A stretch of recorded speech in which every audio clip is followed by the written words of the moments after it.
A maior frivolidade é creer que o problema é as mortes. As mortes se chega despois de percorrer un camiño. Dende que nos levantamos hasta que nos deitamos podemos ver todos os días cantidade de actitudes e de comportamentos que levan á discriminación ou por lo menos a non igualdade entre as persoas e entre os xéneros, non? Todo eso se podería ir traballando. Chegan a matar só uns poucos. Bastante, suficientes, non quero minimizalo, pero é unha frivolidade tratalo só como un problema puntual. Isto é o iceberg, o que se ve, é a punta do problema. Quen fai as cousas máis valoradas socialmente, todo isto había que evidentemente traballalo, non? E nun conxunto da sociedade, non? Pais e anais que fan a reflexión de que é o que están facendo, seguramente sin intención, sin darse conta do que están facendo, ao levar, ao poñer cores distintas, ao marcar as nenas cun brincos nas orellas, ao regalarlles xogos e xoguetes diferentes e a lle decir ás nenas que se preocupen moito dos seus vestidos e os seus lazos e que non manchen os zapatitos, os calcetíns tan bonitos, tan conxuntados, e os nenos, en cambio, que poden xogar e ser brutos, enténdase isto no mellor dos sentidos, dando patadas ao balón ou tirándose a rolos ou xogando tal. Que é o que estamos facendo? Porque estamos marcando dous papéis sociais distintos desde a máis terna infancia. Entón, aquí hai unha responsabilidade e desta responsabilidade somos responsables que non practiquemos e, polo tanto, esa reflexión hai que facela. Para nós, para mí concretamente, eu creo que o que non se nombra non existe, non? Entonces, estás falando sempre nun linguaxe masculino, non? Significa tamén algo aí no fondo de tal. E isto, bueno, pois a día de hoxe estamos como fai 30 anos que se empezaba dicindo isto, pero non se corrixiu realmente na lingua escrita, non? Seguimos, pero nin por parte das propias institucións e que temos papeles a veces importantes, non? Que transmitir, como desde o neno ou a nena que escriba a nivel individual na etapa escolar, non? Os medios de comunicación igual, a prensa escrita. Entonces, bueno, pois eses pequenos esforzos que ao mellor tamén son grandes, pero que sí se pode ir avanzando, pero realmente hai que poñelos, é dicir, hai que poñelos recetando encima da mesa e empezar a dicir cada quen dende o seu ámbito que é o que podo facer eu para ir corrixindo determinadas situacións de desigualdade.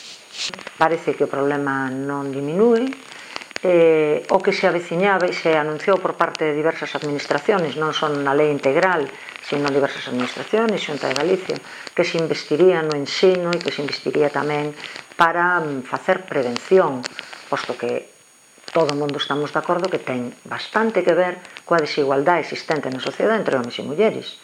Das propias consellerías, realmente, non? Teñen que apostar por isto. Teñen que apostar.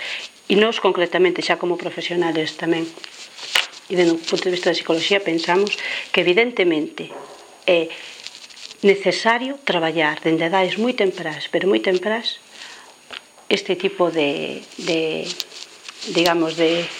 habilidades, de actitudes, de maneira para eliminar a violencia de xénero.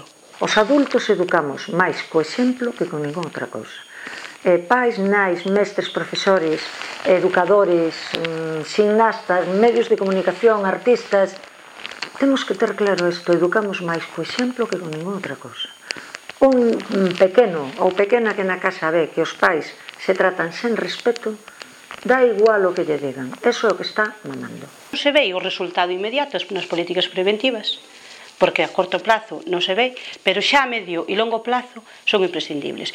E incluso me atrevería a decir que para a propia administración rentables económicamente. É dicir, son máis económicas desenvolver políticas preventivas que despois realmente tratar o problema da violencia de xénero. Incluso, desde o punto de vista económico, se queremos mirar así. Non? Entón, ou non queres que a túa filla vexa que a ti non te trata con respeto ao teu home. Porque non queres transmitir eso. Eu non creo que haxa ningunha nai e ningún pai que queran isto. Eu creo que hai que enfrentalos a este problema. Hai que decirlo así, porque isto é así. Aos profesores nos centros escolares, eu son profesora, educo e formo, miña disciplina é música, pero eu creo na educación integral. Eu creo que o meu exemplo é moi importante. Por lo tanto, cuido o meu exemplo. Cuido non no sentido de falsedade, sino no sentido de que eu non podo pedirlle a un chaval que me trate con respeto se eu non o trato con respeto. Es que non podo pedilo. E hai profesores que non se dan conta de que non tratan con respeto aos seus alumnos. E non poden pedir logo que os alumnos sean respetuosos. ou que as alumnas sean respetuosas, ou profesores e profesoras que non interveñen adecuadamente cando ven que alumnos entre eles non se tratan con respeto. Eu estou falando simplemente de un tema, podríamos decir menor, que é o insulto. Con conformarnos con que queden para eliminar realmente o que se está tratando o tema de violencia de xénero, con que quede na sensibilidade, na boa vontade de que haxa algunha, e digo algunha porque normalmente son mulleres, algunha profesora, algún ensinante que traballe este tema nas aulas ou nos centros. Non pode reducirse a eso. Todas as administraciones dicen que van a facer, eu ainda non vin un peso un instituto que traballo, pero non é único, non os hai, e todas as medidas que se van a tomar nos institutos non os hai, entón o que se fai nos institutos os fan persoas concretas que queren facelo e que se sinten que queren facer ese traballo co alumnado. É voluntario e a veces incluso atopas atrancos e moitos, e desde logo facilidades, mas ben poucas, por non decir ninguna, que os cargos ou as dignidades implican tratos, non cantidad de respeto. E eu creo que esta é unha idea moi revolucionaria e as administraciones non se queren facer cargo dela. Sinceramente, non se queren facer cargo dela, porque é unha idea que dá a volta á sociedade. Que efectivamente, o rei, a raíña, o primeiro ministro, o arzobispo, ou o presidente dos arzobispos ou o papa teñen dereito á mesma cantidad de respeto que un chaval ou unha chavala do barrio máis marxinal que carezca completamente de cultura e que teña 3 anos ou 5. Idéntica cantidad de respeto, posto que somos persoas humanas. Non unha diferencia de sometemento de poder de un xénero que teña máis poder co outro respecto da. Entón, ten que ser esa diferencia basada desde a igualdade. E aí é onde realmente o problema non radica nesa diferencia, sino en que normalmente o que fan as nenas ou o que fan as mozas ou o que fan as mulleres está menos valorado socialmente moitas veces co que fai un neno, un mozo ou un home máis adiante. Combatir a idea do amor romántico, o príncipe azul, a princesa rosa. Hai que empezar a dicirlle aos nenos e as nenas desde moi pequenos que o príncipe azul destiñe ao primeiro lavado e a princesa rosa tamén, ao primeiro lavado. Que o amor é outra cousa e que nos vamos a deixar un poquito de pamplinas, non?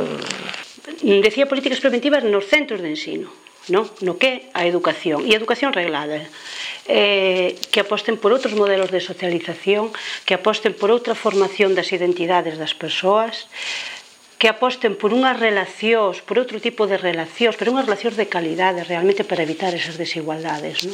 Eu creo que o de unha asignatura, isto estaba previsto na idea inicial da educación para a ciudadanía, que logo pola protesta e esta idea da, non sei como calificala, ou se cadra non a califico, pois da xerarquía da Iglesia Católica, con seus seguidores moi activos, pero tamén sectores moi activos do PP, do Opus Dei, de Legionarios de Cristo, que teñen unhas ideas de ciudadanía e de sociedade tremendas e moi antisociais, por certo, se opuxeron e pelearon hasta que esa asignatura se lles sacou, digamos, moito do seu sentido originario, pero o seu sentido era facer ciudadanos, educación para a ciudadanía, ciudadanos e ciudadanas que coñezan as leis, que coñezan os seus dereitos e que usen da súa liberdade con responsabilidade.